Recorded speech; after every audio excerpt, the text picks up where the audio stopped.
Hey there, classic rock lovers, and welcome to Classic Reviews, where we review classic rock albums. And today we have an exciting treat for you.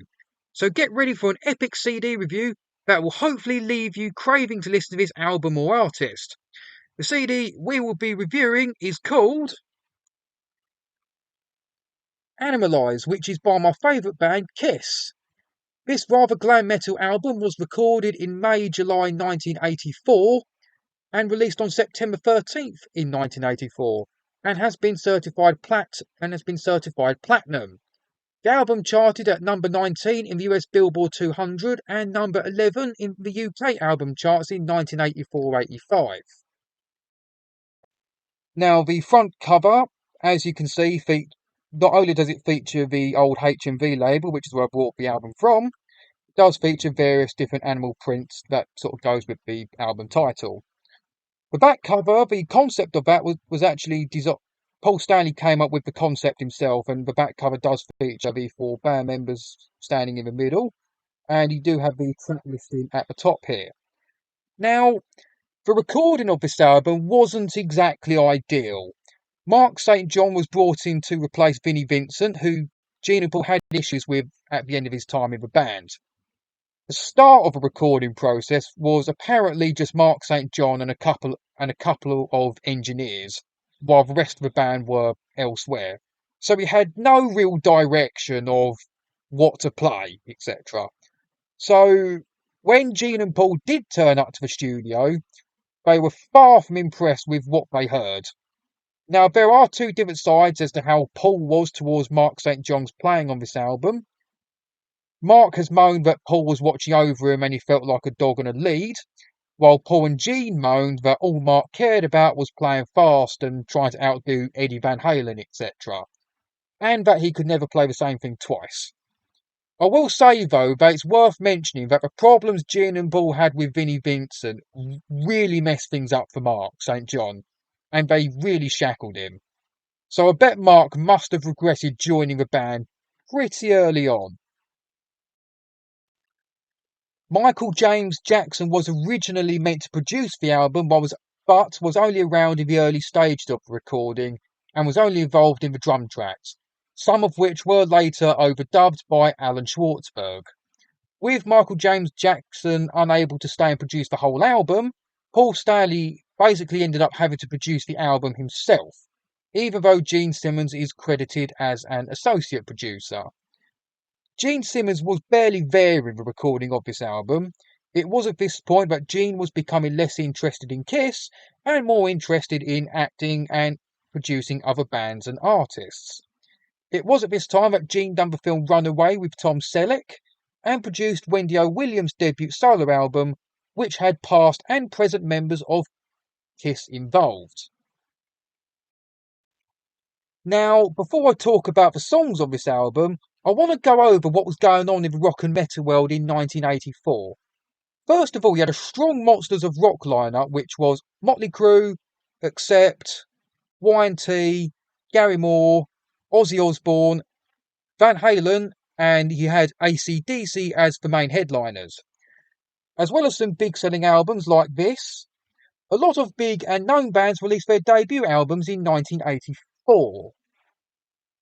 As well as the debut solo album by Wendy O. Williams, you also have Great White, Anthrax, Bon Jovi, Warlock, Stryper, Wasp, The Cult, Queensryche, and Yngwie Malmsteen, all releasing debut albums in 1984. And of course, you had a number of big selling rock and metal albums too. So you had Van Halen released the 1984 album. Judas Priest released Defenders of the Faith. Rat released Out the Cellar. Scorpions released Love at First Sting. Whitesnake released Slide In. Twisted Sister released Stay Hungry. Dio released Last in Line. Sammy Hagar released Voice of America. Metallica had released Ride the Lightning. Quiet Riot had released Condition Critical. And Iron Maiden released the Powerslave album. And the day after Animalize came out, Dokken released Tooth and Nail. I'll also mention that Saxon released the Crusader album, Queen released The Works, Y&T released In Rock We Trust, and not to mention that This Is Spinal Tap came out in 1984. One big thing that happened in 1984 was that Deep Purple reformed and released the Perfect Strangers album, which came out a month after Animalize. Interestingly, some of the bands I mentioned did actually open for Kiss on the Animalize tour. Bon Jovi opened on the European leg, and when it came to touring America and Canada, the main opening act was Queensryche. But he did also have Crocus and Dokken open some dates as well. And the last 9 or 10 gigs of the tour had Wasp as the opening act. So now I'm gonna try and do a track by track, and we start off strong with the opening track that is called I've Had Enough, Into the Fire. This song was written by both Paul Stanley and Desmond Child, and I assume Desmond Child provides backing vocals as well. And Paul Stanley actually plays bass and rhythm guitar on this song. This is a strong opening speed metal-esque song which features some great drumming and guitar intro, as well as some great singing by my favourite singer, that is Paul Stanley. The second song is the 80s rock classic that is called Heaven's on Fire. This song is another Paul Stanley Desmond Child composition. Like the previous main single, Lick It Up, it doesn't have a big guitar solo. But Heaven's on Fire is one of, if not the main non-makeup song.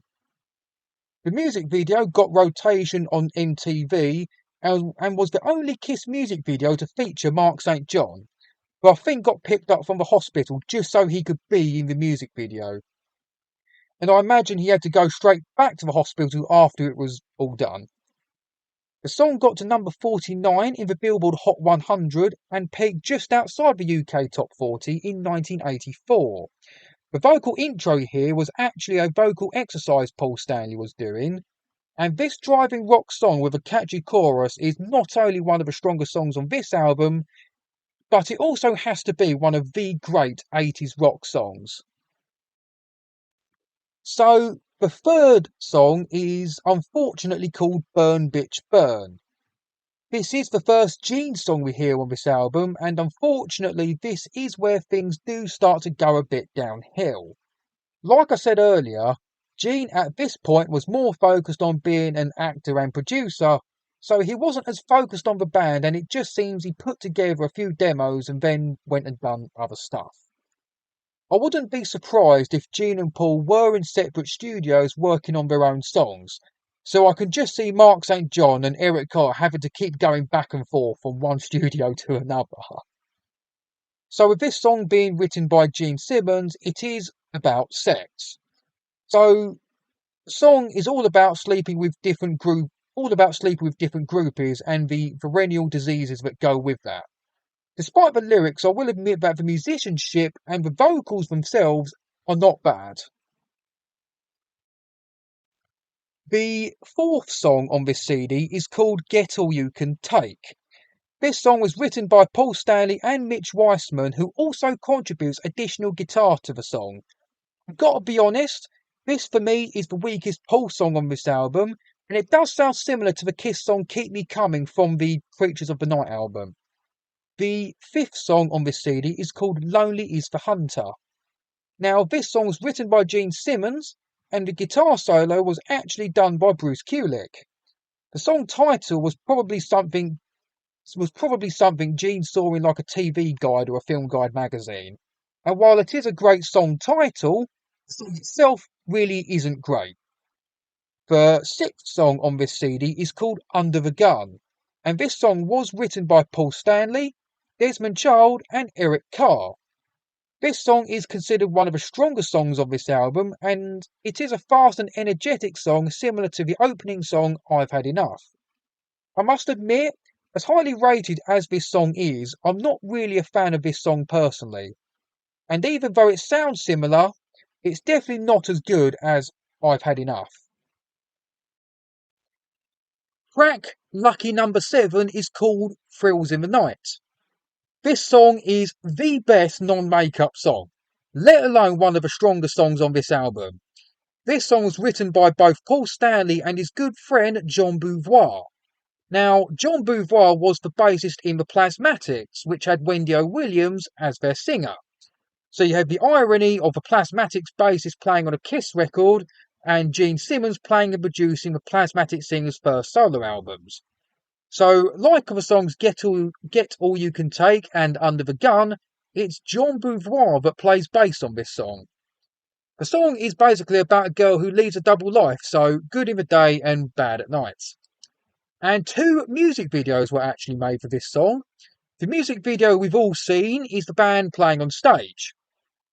But the shelved video that many Kiss fans like me have been really waiting for years to see features the band dressed as office workers and an office girl of whom the song is meant to be about. Maybe that video will turn up on if they do another Kissology. I mean, the lost video of the Kiss song I has been found and put out there, so why not just release the Lost Thrills of the Night video? Come on. The last thing I'll say about this song is that it's a well-produced song that features some great guitar playing from Mark St. John. However, one downside with this song is that it always sounded a bit flat when performed live. The last 2 songs on this album are called While the City Sleeps and Murder in High Heels, both of which are Gene's songs that he co-wrote with Mitch Weissman. Like on the song Get All You Can Take, Mitch Weissman plays guitar on both these songs, and while Gene's vocals aren't bad, both the songs themselves are not great, which is a shame as it means they close the album on a bit of a downer. Like with the song Lonely is the Hunter, both these song titles are great, but the songs themselves, not so much. And I imagine he got them song titles from a TV or film magazine. The last thing I'll say is that the Led Zeppelin-esque song Murder in High Heels features Bruce Kulick performing the guitar solo. So that's the track by track done, and a big thing I noticed when listening to this album is that Animalize is Kiss trying to be a glam metal band like Twisted Sister, etc. Now, Kiss are and will always be a great rock or hard rock band, but they were never a metal band. Now I do want to talk about Mark St. John. Just before they started the European tour, Mark St. John's hands and arms had swelled up and he gets diagnosed with this reactive arthritis condition called writer's syndrome. And I imagine that was caused by stress. As he was unable to perform, Bruce Kulick ended up being the fill-in lead guitarist, and Mark St. John only ended up playing like 1 full gig and 2 gigs where he played parts of the concerts on the American leg. After Kiss, Mark St. John didn't really do anything that great. He kept making music, like with the band White Tiger, and he worked with Peter Criss, Stevie Wonder and David Hasselhoff. But towards the end of his life, he got put in prison in September 2006 for a brief sentence for drug possession, attempted destruction of evidence, and resisting arrest. And when he was in prison, he got very badly beaten up, which might have been to do with a drug dealer he had grasped up previously being in the same prison. And one of the prison guards was apparently in on it and let it happen. That beating he had really messed him up, and he ended up passing away in April 2007 due to a brain hemorrhage, which was caused by his spiralling crystal meth addiction and that beating he had. For Kiss, things worked out alright as Bruce Kulick ended up permanently replacing Mark St. John, and he stayed in the band for over 10 years. Now, Bruce had been around the band a while before Animalize, and his brother Bob Kulick, who had worked with Kiss in the past, was always saying and getting on to Gene and Paul that they needed to try his brother Bruce and give him a shot, etc. However, I think it was actually John Beauvoir who really managed to convince the band that Bruce was the right guy for them. So I think the Animalize album was actually Kiss's best-selling non-makeup album, but I'm not 100% sure on that. And as much as I really like the 3 strong songs on this album, the album definitely would have been better had Michael James Jackson stayed on to produce the whole thing, and it also would have been better if Vinnie Vincent was still in the band. With Vinnie Vincent in mind, I do wonder if any of the Vinnie Vincent Invasion songs were originally written for Animalize. And funnily enough, a lot of the guitar solo stuff on Animalize is all over the place, like on them Vinnie Vincent Invasion albums. Like I said, I will say that the album is very hit and miss, but I would still recommend that you own it. It is the only Kiss album that features Mark St. John, and you do have three really good songs on here, which are I've Had Enough, Heaven's on Fire, and Thrills in the Night. A lot of people would say Under the Gun as well, but I'm not so big on that song personally. A couple last things I'll say is that despite the album being hit and miss and the guitars being all over the place, not to mention the production process being far from ideal, I have to say that there is some very solid drumming throughout this album, and I do strongly recommend you watch the Animalize Live Uncensored concert. So that's a wrap, folks. We've reached the end of our captivating CD review journey. If you haven't already, make sure to subscribe to this channel and hit that notification bell so you never miss out on our upcoming reviews, etc. Trust me, you don't want to miss it. This is Classic Reviews, and I'll see you next time. Cheers.